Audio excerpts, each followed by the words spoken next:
The big secret of rolling is to minimise the lifting force required by keeping your weight low. With good technique, you do not even need a paddle.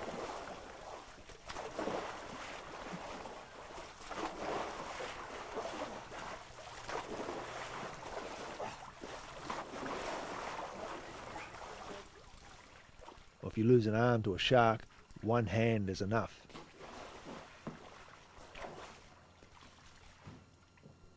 The way to keep the lifting force required to a minimum is to ensure that your head, which weighs 7 kilograms in the air but not much in water, is the last part of your body out of the water and is kept as low as possible by lying completely forward or completely back.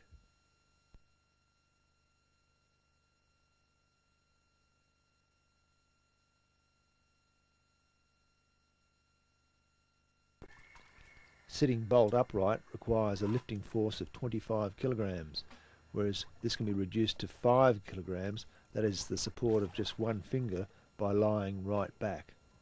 So the key is good body position. We can practice this by rolling up on a support.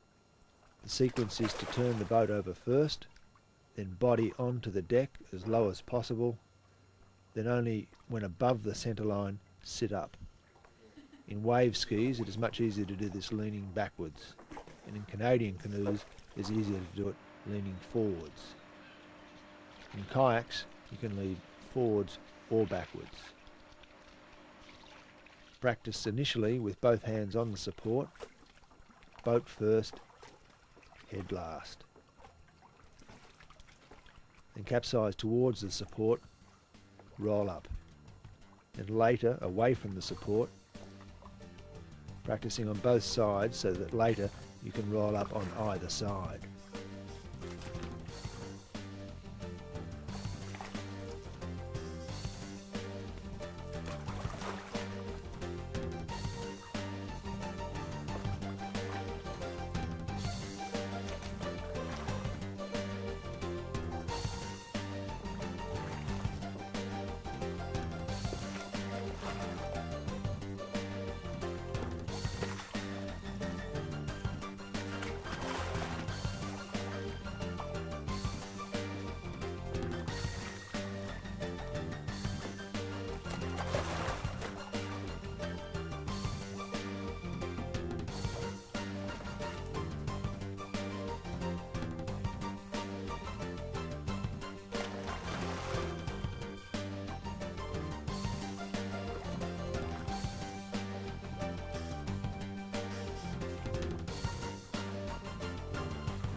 When you can consistently roll with the support of two fingers only, it is time to pick up a paddle.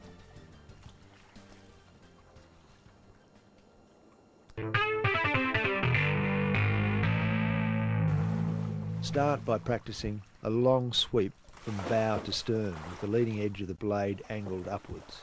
Then fall towards the blade and recover with the sweep.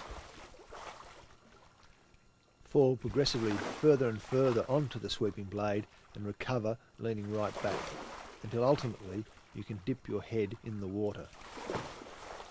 If you fail to recover and capsize completely, rather than bail out, swim to the side and roll up. By being proficient at this exercise, you'll be able to use this technique to save many capsizes in rough water. And as this exercise is the same as the last part of the Eskimo roll, it prepares you by making the last half of a roll familiar territory. When you can consistently drop one shoulder and your head into the water and recover, you are ready to try a screw roll. But don't move on unless you are ready.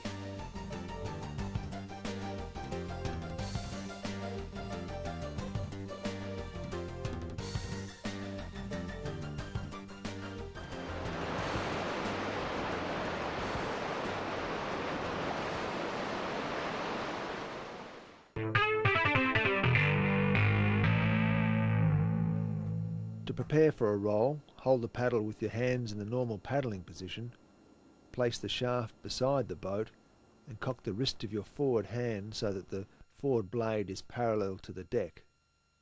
Now fall to the side away from the paddle. In spite of forethought and preparation, you'll be totally disoriented on your first roll, so concentrate on two things you can see: the forward blade and the water surface. The objective is to sweep the blade on the surface away from the boat. The moving blade will provide lift and magic. After sweeping 90 degrees, you are suddenly in familiar territory, so you continue sweeping, lean back and roll up. Very gratifying.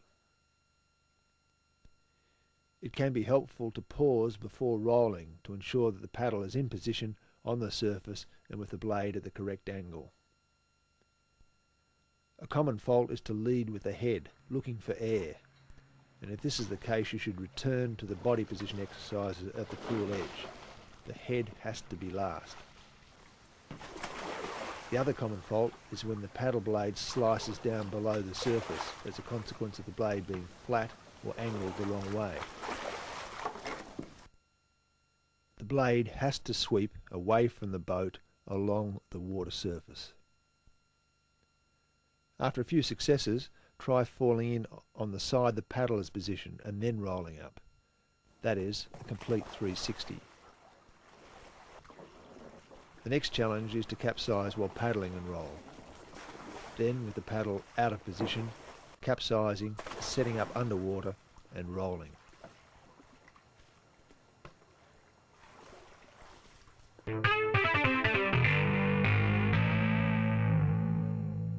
To learn to hand roll, simply roll up on a life jacket, a paddle, and then progressively smaller support until good body position and timing enables you to roll with your hands alone.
There are times in surf and whitewater where you cannot choose which side you want to roll up. On a big wave, you have to roll up on the seaward side. In fact, the wave helps lifting the blade, but you cannot roll up in a wave on the beach side. Similarly, in big water, you have to roll up on the downstream side.